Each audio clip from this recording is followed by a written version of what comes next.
Sir. Car యాక్సిడెంటా? రేపు పెళ్లి పెట్టుకుని ఇవాళ నువ్వు కార్ యాక్సిడెంట్ చేసావు, ఎంత అప్రదిష్ట. ఈ సంగతి పోలీసులు తెస్తే రేపు నువ్వు కూర్చోవాల్సిన పెళ్లి పీటల మీద కాదు, కటకటాల వెనకాల. నువ్వు వెళ్ళిపోయి డ్రైవర్ వచ్చాడో లేదో. కొండయా కొండయా, ఎవరవయ్యా నువ్వు? మీ అమ్మాయి కార్ యాక్సిడెంట్ చేయగా చూసిన మనిషిని. మా అమ్మాయి కార్ యాక్సిడెంట్ చేసిందని చెప్పడానికి ఏమిటి ఆధారం? నాతో పాటు మరో 15 మంది చూశారు, వాళ్ళని తీసుకొస్తాను. బాబా లోపల కూర్చొని మాట్లాడుకుందాం.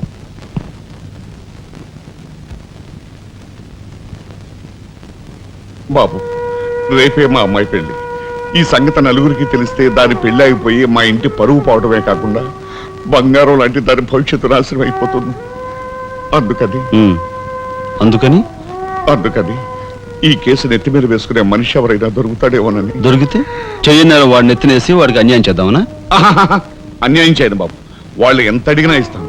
అంతేకాకుండా దెబ్బ తగిలే హాస్పిటల్లో ఉన్న పేషెంట్కి అయ్యే ఖర్చంతా నేను భరిస్తాను. నిర్లక్ష్యంగా కారు నడిపి ఓ మనిషి అవిటివాడైపోవటానికి కారకుడయ్యాడు కనుక కోణిదెల రాజారాం అనే ఈ ముద్దాయికి ఐపీసీ సెక్షన్ 348 క్రింద 6 నెలలు కఠిన కారాగార శిక్ష విధించడమైనది. సూపరెంట్ గారు పిలుస్తున్నారు.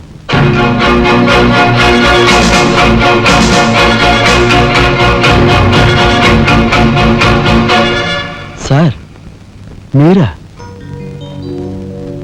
నా కూతుర్ని రక్షించుకోవడం కోసం నిన్ను జైలు పాలు చేసినందుకు నేనెంతో సిగ్గుపడుతున్నాను. నేనేం త్యాగం చేసి జైలుకి రాలేదు సార్, మీ దగ్గర 25,000 పుచ్చుకున్నాను. నా బిడ్డ భవిష్యత్తును ఎలా కాపాడావు, అంతకు మించి మీ అన్నగారి భవిష్యత్తును కాపాడినందుకు నిన్ను నేను ఖైదీలా చూడడం లేదు, నా గురువుగా చూస్తున్నాను. గురువు గారా? చిన్నవాణ్ణి, నన్ను మీరు చిన్న పెద్ద ఏమీ లేదు, నేను ఆ నిర్ణయానికి వచ్చానంతే. పదండి గురుగారు. ఇదిగో తాళం. ఇదేంటి నాకిస్తారు? ఇది మీ ఇలా అని చెప్పాను కదా, మీ ఇంటి తాళం మీ దగ్గర ఉండక మరెవరి దగ్గర మాత్రం మీరేం మాట్లాడుకోండి. మీ కాబట్టి ఇస్తాను కానీ మరింకెవరికైనా ఇస్తానంటే ఇదిగో ఉంటుంది. నా ఖైదీ ఎక్కడా? మీ ఖైదా? ఎవరా ఖైదీ? ఖైదీ నంబర్ 786 యాక్సిడెంట్ చేసి వచ్చాడు చూడు, ఆ ఖైదీ. ఆ గురువు గారా? ఆ గురువు. ఇంతకీ మీరు ఎవరు? నేను గురువిని. గురువునా అంటే ఎలా చెప్పేది? నేను మీ గురువు గారి జీవిత రండి కూర్చోండి. What is this nuisance? ఎవరి అమ్మాయి? మన గురువు గారి వైపు గారు, గురువుని. నమస్కారం బాబాయ్ గారు. ఆశీర్వాదం అమ్మా. గురువు గారిని చూడాలొచ్చావా? అయితే గురుగారి దగ్గర స్వయంగా తీసుకెళ్తాను రామ్మా. జిందాబాద్ బాబాయ్ గారు. రామ్మా.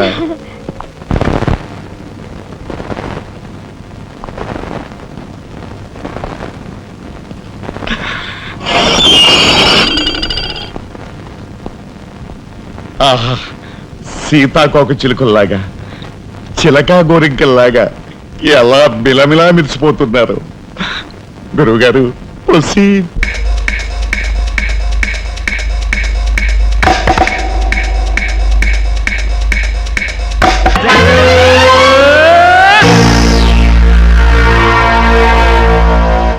ఏమి నువ్వు చేస్తున్న పని సిగ్గులేదు? ఎవరైనా చూసి ఏమనుకుంటారు? అసలు ఎందుకు వచ్చావు? నిన్ను ఇల్లు ఖాళీ చేయించిన పాపానికి జీవితాంతం నన్ను ఇలా చిత్రవధ చేయడమే కార్యక్రమంగా పెట్టావా? వెళ్ళు. గురుగారు ఏమిటండి ఇదంతాను? ఈ అమాయకురాల మీద ఇలా కేకలుస్తున్నారు ఏమిటండి? ఎవరో అమాయకురాలు? మీ భార్య గారండి. తానా? నా భార్య? మీకు మతిపోయిందా? చూడండి బాబాయ్ గారు, భారతదేశంలో భారతీయులు ఎక్కడైనా పరాయి మగాండు పట్టుకుని నా మొగుడు అంటుందా? తండ్రి లాంటి వారు మీ కూతుర్ని మీరని న్యాయం చెప్పండి. అలాగేనమ్మా. All right. నేను తాళి కట్టిన ఇల్లాలే అయితే నేను కట్టిన తాళేది, నల్లపూసలేవి, కాలికి మెట్లేవి చూపించమనండి. కమాన్. కరెక్ట్. చూడమ్మా, ఒక్కసారి ఆయన అడిగినవన్నీ చూపించేసి నీ పాతివ్రత్యాన్ని నిరూపించమ్మా. బాబాయ్ గారు, పొద్దున బాత్రూమ్ స్నానం చేసినప్పుడు అవన్నీ మర్చిపోయి నీ బొంద మర్చిపోయావు. ఇదిగో చూడండి, మీ మీద ఒట్టేసి చెప్తాను, ఇది ఒట్టి దొంగ సరుకు. ఇక మీద ఈ జైలుకి నన్ను కలుసుకోవడానికి రకరకాల వేషాలతో రకరకాల భాషతో వస్తుంది. వచ్చి ఏడ్చి గీ పెట్టా సరే, మీరు దాన్ని అలౌ చేయొద్దు. మీ కూతుర్ని నన్ను సెంటిమెంట్ లో కొట్టాలని ప్రయత్నించుకో. లాఠీ చేస్తాను, లేదంటే బాష్పాయి వదులుతాను. లాఠీ చేస్తానంటే మాట్లాడకూడదు పద.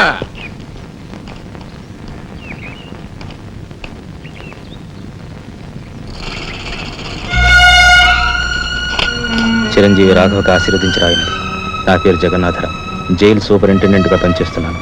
మా అమ్మాయి కార్ యాక్సిడెంట్ చేస్తే నీ చదువు నిమిత్తం నీ తమ్ముడు ఆ నేరాన్ని తన మీద వేసుకుని ఈ 25,000 నీకు పంపమన్నాడు. ఈ విషయం ఎవరికీ తెలియజేయొద్దన్నాడు.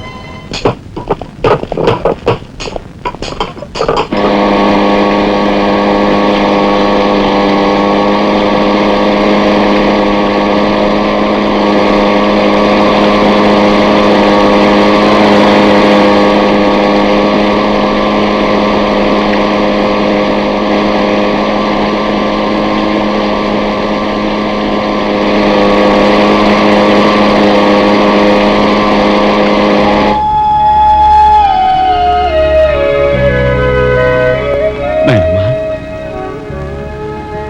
ఒరే చిన్నాడా, ఏమిట్రా ఇది? నేనేం చేయకుండా పని చేయలేదు నాయనమ్మా. అనుకోకుండా యాక్సిడెంట్ చేసి. అవునరా, చెయ్యని యాక్సిడెంట్ నీ నెత్తి మీద వేసుకుని ఆ పెద్దంటి పరువు కాపాడావు.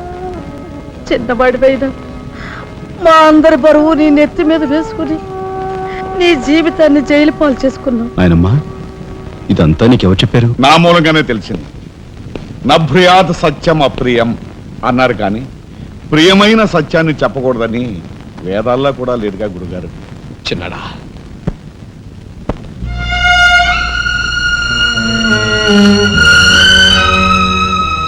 తమ్ముడు, అందరికంటే చిన్నవాడువైనా ఎంతగా ఎదిగిపోయావురా. ఎలా ఉన్నారమ్మా? నువ్వా? గట్టిగా రోబకయ్య, నిన్ను చూడాలనిపించి మనసుండు బట్టలేక వచ్చేసాను. పెద్ద బాబాయ్కి తెలిస్తే మెడ పెట్టుకుని బయటకు గెంటేస్తాడు. నిన్ను చూస్తే చాలా ముద్దొస్తుంది. అల్లు పని ఓ ముద్దిచ్చి గట్టిగా పట్టుకో. ఇంకా దగ్గరికి లాగు. నేను కాదు, వాళ్ళ అక్కని. బాబు, ఆ అమ్మాయి ఎవరో కాదు బాబు, మా అమ్మాయి. వస్తాంరా చిన్నాడా, జాగ్రత్త. బాబు పోలీస్ అబ్బాయి, మా వాడిని కాస్త జాగ్రత్తగా చూసుకో. అలాగేనమ్మా. వస్తానురా. ఓకే వస్తానండి. అలాగే వస్తాం బాబు. ఉంటా వదిలే.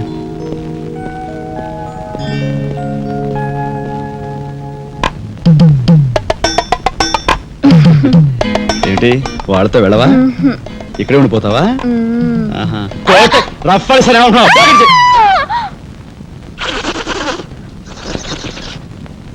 నమస్కారం అండి. అక్షీ అక్షీ, నా పేరు గాలి సుబ్బారావు అండి. నీ మొహం చూస్తేనే తెలుస్తుంది లేవయ్యా, నువ్వు ఈదురుగాలికి ఎక్కువ సుడిగాలికి తక్కువ. వచ్చిన పని ఏమిటో చెప్పు. ఓ మడిసిని మర్డర్ చేసి పెట్టాలండి. ఎవరిని? ఈ నస్కుళ్ళు పిసుకుళ్ళు ఇనుపగజ్జల ఏకాంబరం గారికి నచ్చు. ఆయనకి వచ్చావయ్యా, చెప్పు. ఊరి ఎమ్మెల్యేనండి. ఏమిటి మన ఎమ్మెల్యే ఇందు వద్దమ్మా? ఆవిడ మర్డర్ అయిపోయింది అనుకోండి, మళ్ళీ ఎలక్షన్ వచ్చేస్తాదండి. అప్పుడు నేనేనండి క్యాండిడేట్ని. అయితే ఈ మద్రకి 50 లక్షలు అవుద్ది. ఇచ్చుకుంటానండి. ఇవాళ ఏకాదశి, ఏకాశి మరణం, ద్వాదశి దహనం, త్రయోదశి అసెంబ్లీలో సంతాప తీర్మానం. ఓహో, ఏమి జాతకురాలయ్యా.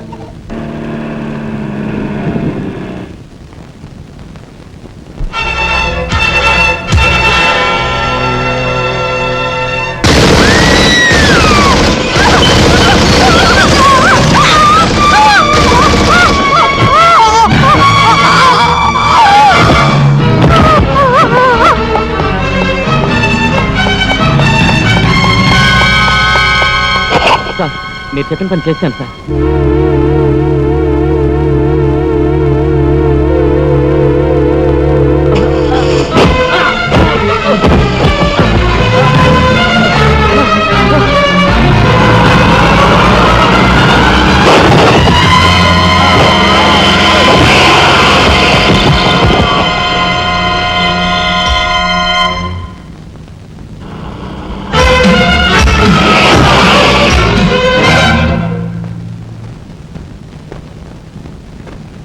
నా పేరు రఘుపతి అండి.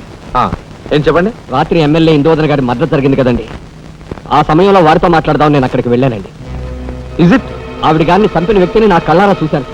ఎమ్మెల్యే గారిని ఆవిడ సెక్యూరిటీ గారిని కాల్చి చంపాడు. ఆ సెక్యూరిటీ గారిని ఏకాంబరం గారి తమ్ముడు కనకాంబరం జీవితంతో గుర్తించి చంపాడు సార్. ఇప్పుడే నేను బయలుదేరి వస్తున్నాను, మీరు అక్కడే ఉండండి. మీకు చాలా థ్యాంక్స్ ఎస్పీ గారు. ఎందుకు సార్? వాడిని మీరు అక్కడే ఉండమన్నందుకు.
అరే నాగరాజు సార్ ఎందుకైనా మంచిది ఆ శవం మీద నుంచి లారీని పోనీ. యాక్సిడెంట్ కేసు కింద ఎస్పీ గారు బుక్ చేసి నేను బొక్కలో దోసేస్తారు ఏమయ్య? అలాగే. ఆ తర్వాత నువ్వు జైలుకి వెళ్ళి సంతకం పెట్టి నీ స్టైల్లో పారిపోయి వీడేమవుతాడు? వీడు బొంద, వీడు మహాన్ కార్యగారం రాసి పెట్టు. శుభం మాటలు నువ్వు కారు అయితే సరే.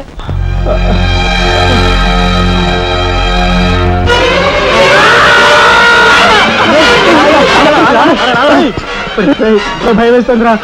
అన్నయ్య చంపిన విషయం రాజాకి చెప్పేద్దాంరా. వద్దురా, నీకన్నా మర్చిపోయిందా? చెప్పకపోతే ఎలా ఇంత ఘోరం జరిగాక. రాజాకి ఈ విషయం తెలిస్తే ఏమవుతుందో తెలుసా? ఏమవుతుందిరా? ఏమవుతుందంటావరా? చిన్న చదువు కోసం చేయన్నారు మీద వేసుకుని జైల్లో కూర్చున్నాడు. ఇప్పుడు పెద్ద హత్య విషయం తెలిస్తే వాళ్ళందరూ నరికి పోగులు పెట్టి ఉరికమ్మ వెళ్తాడు. చూస్తూ రాదని చంపుకుంటారా? మాట్లాడమే. సార్ ఐఎమ్ సారీ మిస్టర్ రాజా. దేనికి సార్? మీరు కార్పెంటరీ పని చేస్తుండగా ఒక కబురు వచ్చింది. మీ పెద్దన్నయ్య మా పెద్దన్నయ్య ఏమిటి సార్? ఏం జరిగింది? చనిపోయాడు.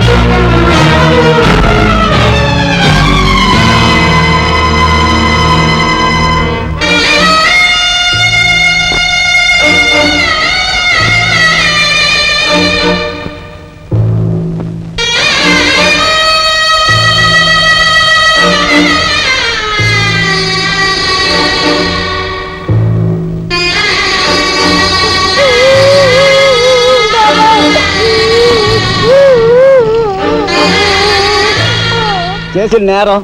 లారీ యాక్సిడెంట్ చేసి ఒకరిని చంపాడు. ఓకే, సంతకం పెట్టు.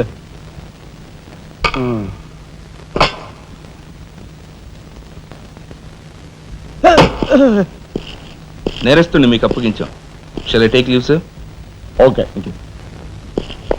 ఏం చేశాడు? లారీ యాక్సిడెంట్ లో ఎవరినో చంపాడంటండి. తీసుకెళ్ళి చల్లబడే. ఓయ్ 302 402 open the cell.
Inspector.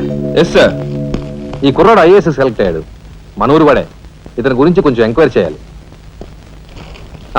Just minute. ఇతను కలెక్టర్ కాబోతున్నాడు. మా అమ్మాయి నుంచి ఆలోచన ఉంది. ఎంక్వైరీ చాలా జాగ్రత్తగా చేయి.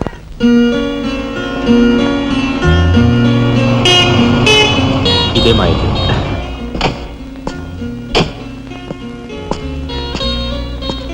Thank you. Bye. Bye bye.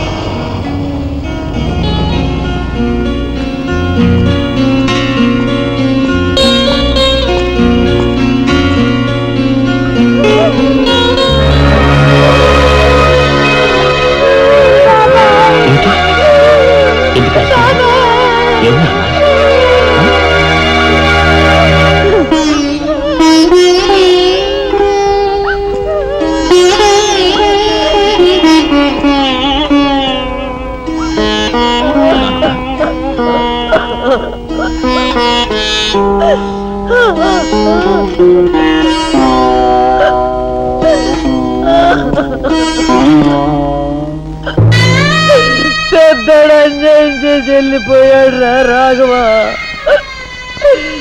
ఈ సంగతి నీకు తెలిస్తే నీ చదువు పాడైపోతుంది. చిన్నాడు తెలియపరచొద్దు అన్నాడు రా.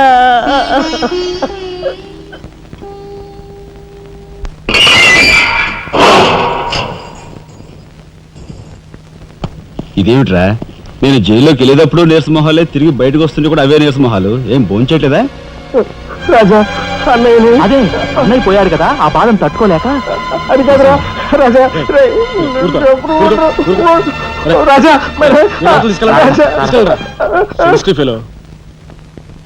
ఉంటాను సార్.